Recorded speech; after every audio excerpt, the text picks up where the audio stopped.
Ladies and gentlemen, welcome to another Top 10. Today we will be counting down our top 10, my top 10 favorite movies of 2019. Which movies will make your list? Which ones did you like that will be on here? We will be finding out now.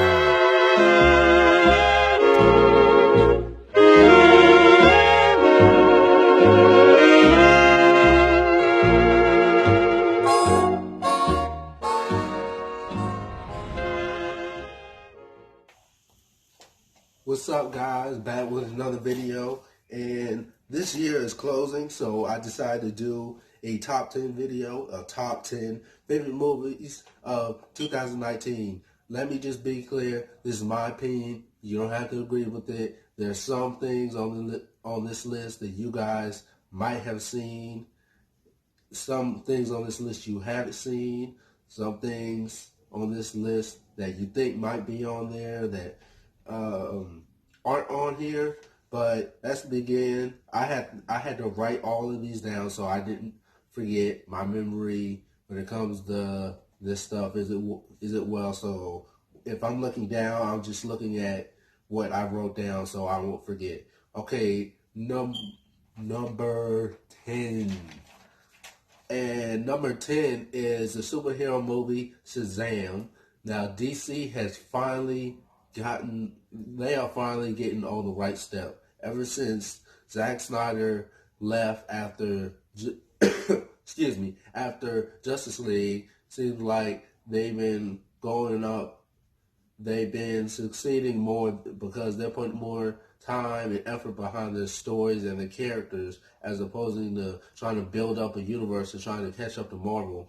And Shazam does an excellent job at balancing out comedy, drama, action, and the whole name thing, the whole Captain Marvel thing, that can be put aside because this movie is fun, it's charming, it's something that you can enjoy with your family, your friends, and this movie is excellent, is one of my favorites.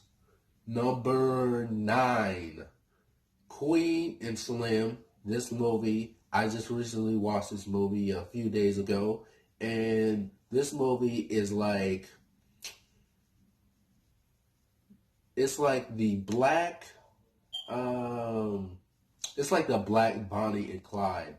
This movie is really, it's dramatic. It has a little bit of comedy in there, just little bits and pieces thrown in there. But this movie is still fun. It's more of a, I was expecting this movie to be more of like a rogue type movie. I was expecting them to be after, after the cop killing. I was expecting them to get worse after that. However, they're just on the run for throughout the movie, and the things that they do to maintain a low profile is pretty. I'm sorry for the noise in the background. That's my stupid, annoying brother. But anyway, the stuff that they do to maintain a low profile, pretty cool. This is a pretty great movie. Queen Slim, number 9. Number 8, Hustlers. Now, another movie I just recently watched. Now, going into this movie, when they were originally hyping up this movie, a lot of people didn't really care about it, and I was one of those people. And let me just say that I, along with most other people, were wrong because I thought it was just going to be just one of those, just another movie that not a lot of people cared about. But Jennifer Lawrence, she did an excellent job in her performance. This is like, I would describe this movie as Ocean's 11 meets Wolf of Wall Street, except it's all females, and except it's about stripping, and well, yeah, that's the gist of it. And the female, I can't remember the actress's name, but the actress that played the main love interest in Crazy Rich Asians played in this movie, and also the supporting characters like Lily Reinhardt and Kiki Palmer. They also do a hell of a job too. They do carry their own. Um, People like Cardi B and Lizzo, they have a small role, but hopefully that does carry them into bigger projects in the future. And yes, Hustlers, great movie. Number 8, Hustlers. Number 7. Number 7 is of course a great is a biopic about the only, the legendary Elton John. Now, I did not know a lot about Elton John going into this movie. I did hear after this movie actually, I downloaded a few of his albums, and he is a hell of an artist. And this movie made me love Elton John, even though I wasn't physically connected to him like I am with artists like say Michael Jackson or other artists that I occasionally listen to. And I'm not a big fan of musical movies. However, this did an excellent job with the music score and also the costume designs, because the guy that played Elton John not only looks like him, but the costume designs were just perfect. After I saw this movie, I was like, I most definitely want to raid Elton John's closet, except if it's a dress, but mainly that sparkly baseball outfit that he was wearing. That was awesome. That's one of my favorite outfits that he performed in. So yeah, Rocket Man for the win for number 7.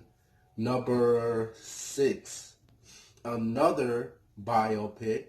Well, I guess you could call it a biopic, kind of, sort of. A Beautiful Day in the Neighborhood with Tom Hanks. This is like Tom Hanks, ninth time playing a real life person. And he had a lot of tips on on how Mr. Rogers was like as a person, and what he was like behind the camera, on the camera, by his wife, who is actually still alive to this day. And this movie isn't necessarily about Mr. Rogers. It's about how the influence of is about how the impact of someone like Mr. Rogers can affect someone else, someone that's near and dear to him. The reporter guy, or I can't remember his name off the top of my head, he is assigned to Mr. Rogers for questioning and stuff like that, and that puts him closer to not only Mr. Rogers, but it makes him realize that you should appreciate people in your life more, because they're not going to be around forever. Seeing how he had a issue with his dad. No spoilers, but go watch it. It's a very emotional movie, very great movie, and it's very, very heartwarming, very touching. A Beautiful Day in the Neighborhood, number 6. Number 5. I just recently got done watching this movie, like just now. I just watched it. Sorry, you guys, I have bad allergies. Little Monsters, Lupita Nyong'o. This movie is not your typical zombie movie. It's about a washed-up musician teams up with a kindergarten teacher to save her students from being attacked by zombies. And this does have a little bit of drama in it and a little bit of action, but it's mostly, but I would say for the most part is comedy based.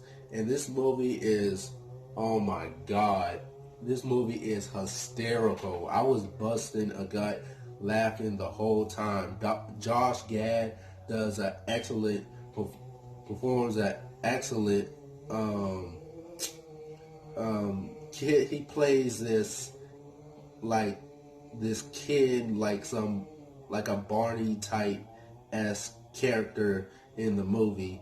And when the zombies come and he's trapped with the kids and Lupita's character and Jason's character, he goes nuts and the true colors start to come out, and that's when you realize, wow, this guy is messed up in the head. He doesn't care about anyone but himself, and that's kind of like Jason's character. He didn't care about anyone but himself, and he was a real terrible person. He was not a great uncle.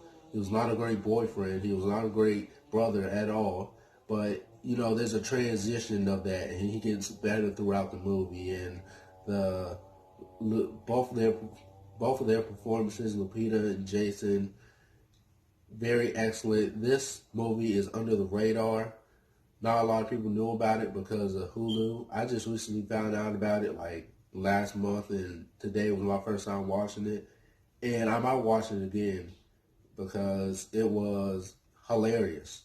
I mean, it's a hell of a zombie apocalypse movie. It's not like World War Z or Walking Dead or any of those other ones. So check it out, you guys. I definitely recommend it.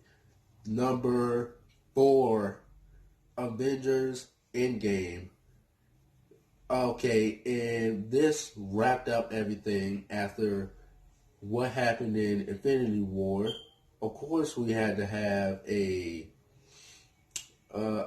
proper send off, and this balances out everything. This has everything: drama, action, comedy. They toned down on comedy a lot throughout this. I think it was more drama filled, and the stakes were a lot higher. I remember when I first went to see this, and Captain America used Thor's weapon.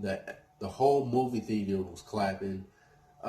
Just moments like that, and when everyone that vanished from the snap returned, the whole movie theater I was in, they started clapping. It wasn't the whole movie theater wasn't filled, but it was a majority of people that stood up and clapped during big scenes like that.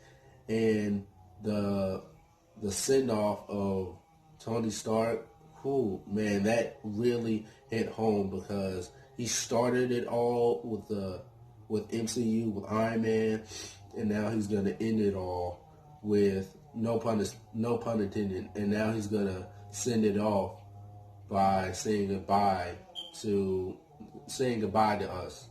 So yeah, Avengers Endgame, number 4. Number 3, another movie I just recently watched today, Knives Out. I was so hyped for this movie. I don't know why, but it's kind of like a live action. I like the mystery the mystery feeling of it, like the who done it, like Scooby-Doo except without the dog. And the no spoilers, I'm trying to find a way to properly explain it, but I love how one thing I really like is how each character we break down how each character may have had something to do with the death of the grandfather of the old man. I can't even remember his name off the top of my head. Of the old man in the movie and how it may affect him, and most of the characters in this movie are trying to cover up their steps to make it seem like they're not the one that killed him, even though from their story it may seem like they come off as the bad guy, but in reality there's more to the story than you think there is, and the whole twist at the end. No spoilers if you haven't seen it. The whole twist at the end is really really great. I loved it. Yeah, Knives Out number 3.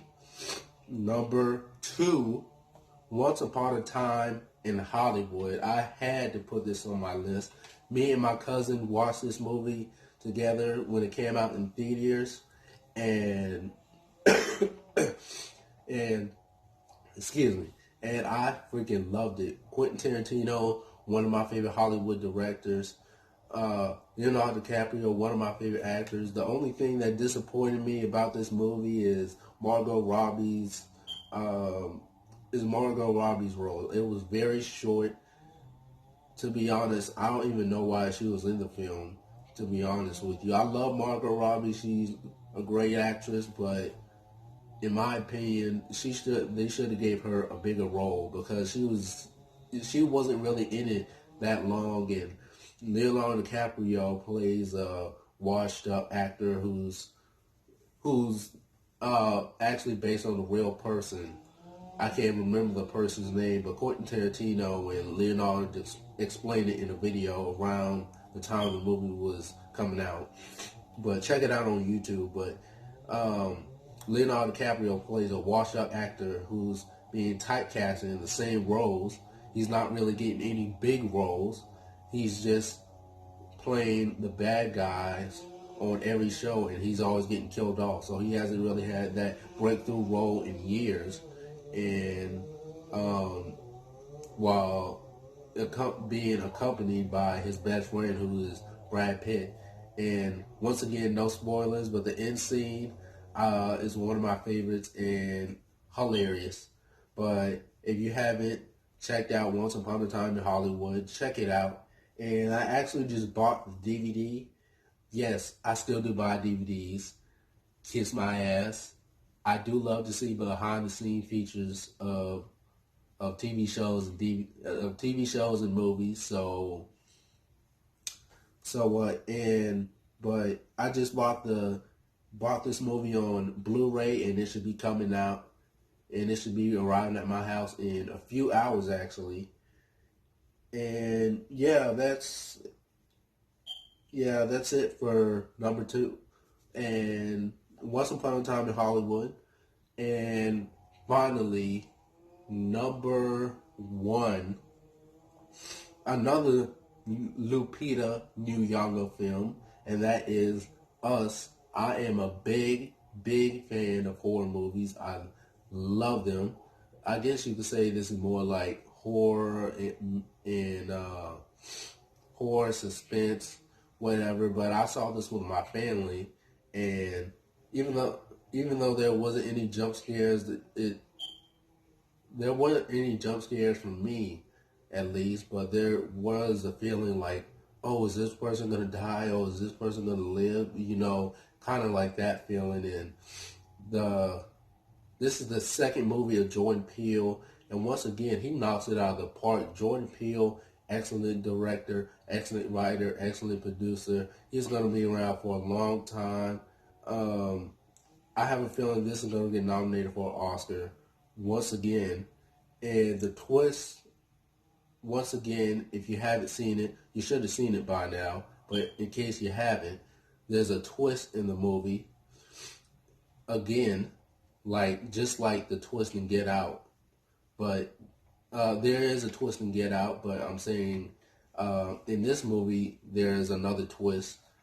And it shocked the hell out of me and everyone else because I certainly didn't see it coming. Neither did my family. And hell, when this movie came out on DVD, I had to get it. So yeah, Jordan Peele's Us on DVD. I mean, Jordan Peele, Us for number 1 as my favorite movie of 2019. So that is my list. Let me know what you guys think. What is your top 10 list of movies of 2019? Is there any movies I left out? Or is there any movies that I should see that I haven't seen, like Ford and Ferrari and Just Mercy and a few other movies I haven't seen yet that I will watch. But let me know what you guys think. Don't forget to like, share, comment, subscribe, and I'll see you guys next time.